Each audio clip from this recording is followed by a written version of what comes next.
deberías tú de intervenir, ya me ayudaste. No. Señor presidente, precisamente Mélenchon, cuando usted salió de la Casa de los Estudiantes de América Latina, definió, usted dijo allá, esa minoría rapaz salió y caminó por París, fue a Notre Dame, usted presidente en el 2015, pero Mélenchon dijo, il n'y a pas plus gauche, il n'y a pas plus droit. No hay más que una derecha y no hay más que una izquierda. Pero por ello le pregunto, y basado en su tesis en el capítulo 2 de la formación del Estado mexicano de 176 páginas, ¿cómo se define usted frente a la propiedad social y la reforma al 27 constitucional del presidente Salinas? Con todo respeto, señor presidente, me parece que debería enviar usted una iniciativa preferente al Congreso, ahora que las condiciones son diferentes, para hacer una contrarreforma a la del presidente Salinas, porque hay condiciones en Yucatán donde hay siervos de la gleba y el enequenero regresa a la condición que prevaleció antes del porfiriato. Si habría tiempo para, antes de concluir su administración, señor presidente, pensar y consultar con el Congreso, que es más cercano a su pensamiento, en la recta final de esta cuarta transformación, por un lado.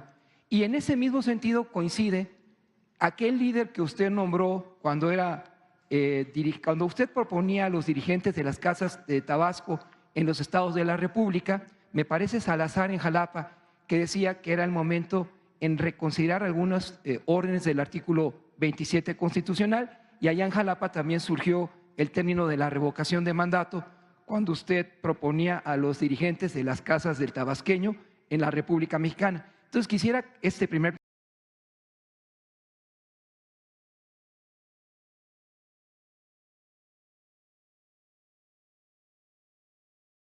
planteamiento y uno segundo, para no afectar el tiempo de mis colegas, pudiera responder, señor presidente. Sí, pues hay necesidad de revisar estas reformas,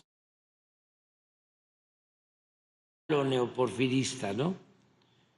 Por ejemplo, el abuso en cuanto a la desaparición prácticamente del ejido. Eso debería de revisarse, sobre todo porque se ha abusado de esa reforma y hay ejidatarios, entre comillas, como ya se puede comprar la tierra ejidal, han surgido acaparadores y hay ejidatarios que tienen hasta 10,000 hectáreas, ejidatarios. Y compraron, por ejemplo, en las playas. La Riviera Maya. Por ejemplo, ¿sí? Y en Baja California Sur, ¿sí? Grandes extensiones de terreno. Entonces, regular eso, podría llevarse a cabo una reforma en ese sentido.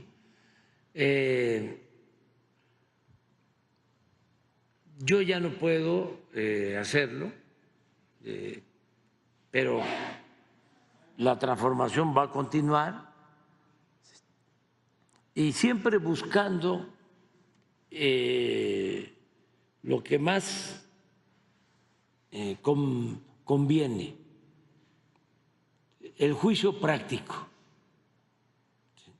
porque si se va a llevar a cabo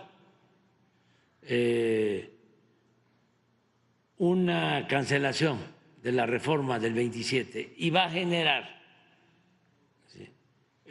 un ambiente de malestar, de intranquilidad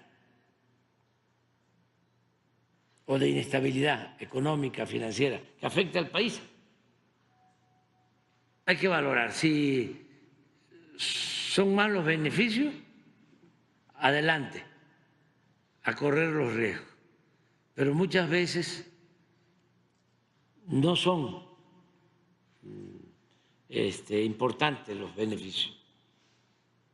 Hay muchas formas de ayudar al pueblo, de distribuir lo que es fruto del trabajo de los mexicanos. Por ejemplo, en la época del general Cárdenas, un mecanismo de ayuda al pueblo fue la distribución de la tierra, porque el general Cárdenas benefició a 1 millón de familias campesinas, que en aquel tiempo era muchísimo. Del 34 al 40 entregó 18 millones de hectáreas. Entonces, eso permitió que el peón que no tenía dónde sembrar pudiese sembrar y tener alimentos. Y eso es justicia. Pero hay otros mecanismos de distribución que no necesariamente pueden ser ahora la distribución de la tierra. Por ejemplo, ¿qué estamos haciendo nosotros? Estamos distribuyendo la riqueza, distribuyendo el ingreso, distribuyendo el presupuesto. Solo la distribución del presupuesto es importantísimo. Me refiero a una distribución justa del presupuesto. Porque antes, y me pueden refutar,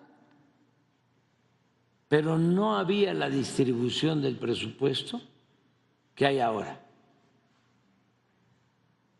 Puedo probar cómo le está llegando el presupuesto público, los 9 billones del presupuesto nacional, cómo se distribuyen y cómo reciben, aunque sea una pequeña porción de ese presupuesto, el 90% de los mexicanos, de manera directa. Y el 10% restante, se beneficia porque como el 90% está recibiendo apoyo directo de la tesorería de la Federación,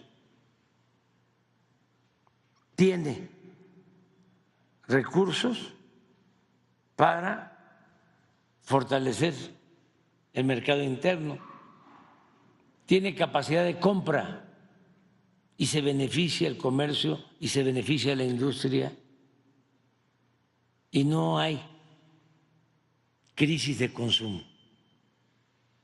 No solo no hay crisis de consumo, no hay desempleo. Entonces, son mecanismos que pueden aplicarse. El objetivo tiene que ser el bienestar. ¿Cómo llegar al bienestar? ¿Qué significa estar bien? Esos son los medios que se deben de utilizar. Entonces, en el próximo gobierno se tiene que analizar todo esto. Es lo mismo de lo de las pensiones. ¿Cómo estamos resolviendo lo de las pensiones? Había una forma, que es cancelar las iniciativas, los cambios que hicieron Zedillo y Calderón, quitando las afores, y que el gobierno manejara las pensiones de los trabajadores, como era antes. Dijimos no, porque va a generar mucha inestabilidad.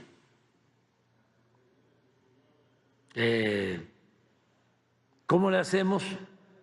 para resarcir, para reparar el daño. Ya conseguimos cómo hacerlo. Siguen las Afores, nada más que ya no abusando, porque las Afores cobraban de comisión, las Afores mexicanas, que eran muy influyentes y que casi dominaban en Hacienda, porque había esa promiscuidad política y económica. El gobierno era un comité al servicio de una minoría.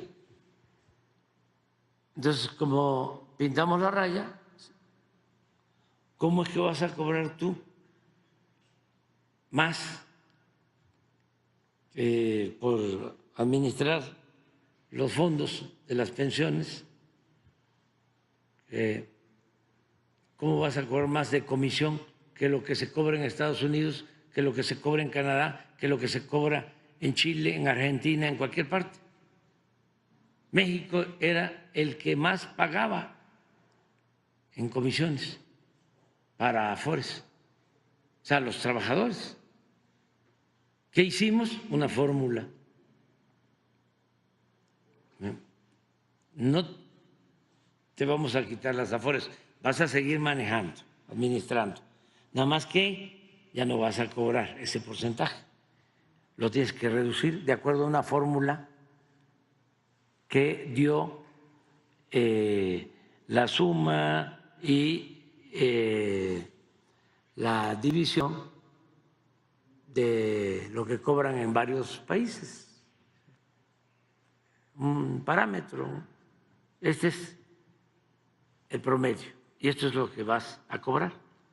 Y eso que se aprobó en el 20 ha significado 40,000 millones de pesos de ahorro a los trabajadores.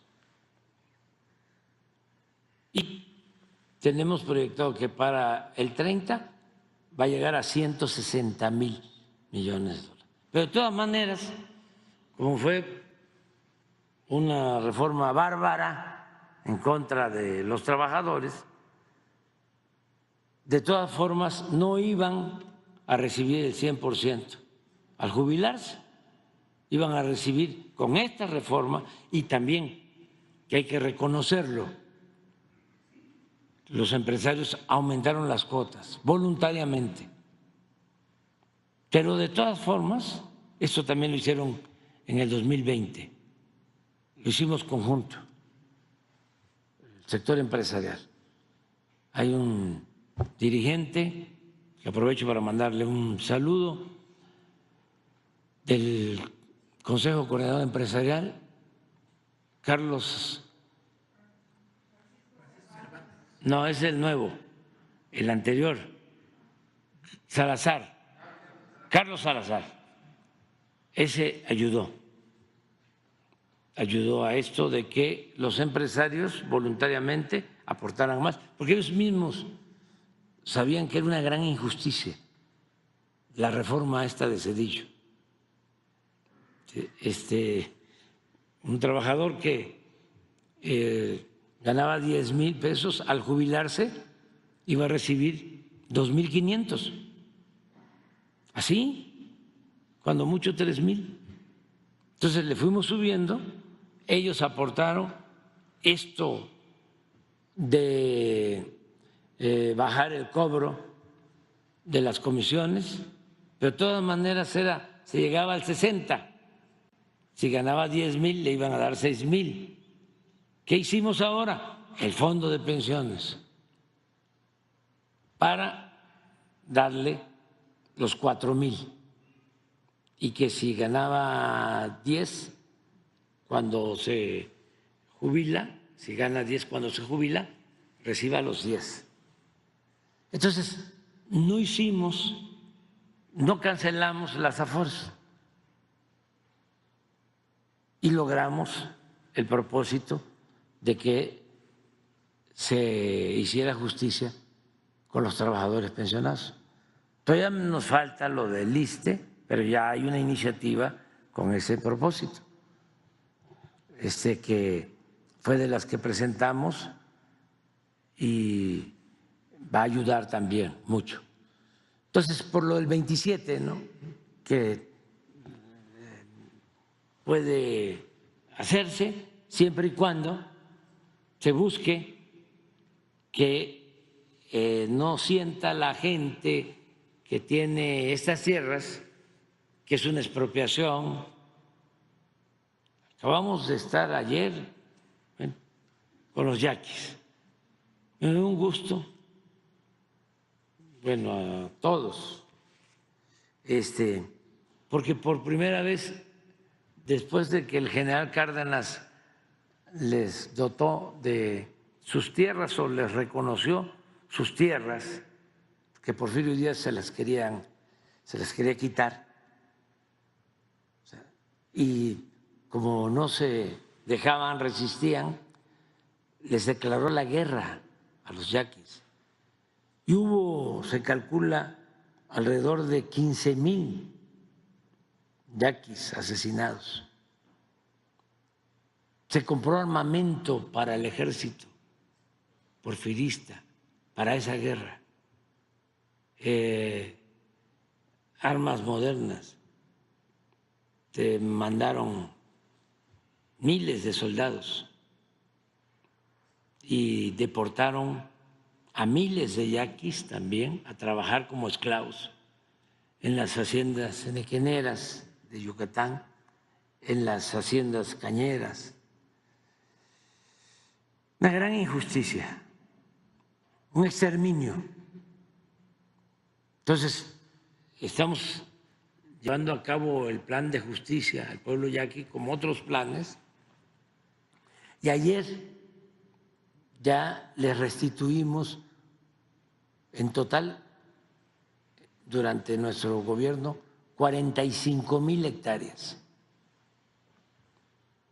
Les restituimos el agua, se les está haciendo un acueducto y un sistema de riego, más la rehabilitación de uno existente para 38,000 hectáreas de riego, y se les restituyeron 45,000 hectáreas. Y terrenos nacionales y terrenos que estaban ocupados por propietarios que ya habían logrado sus escrituras, aunque los yaquis sostienen que eran tierras de ellos.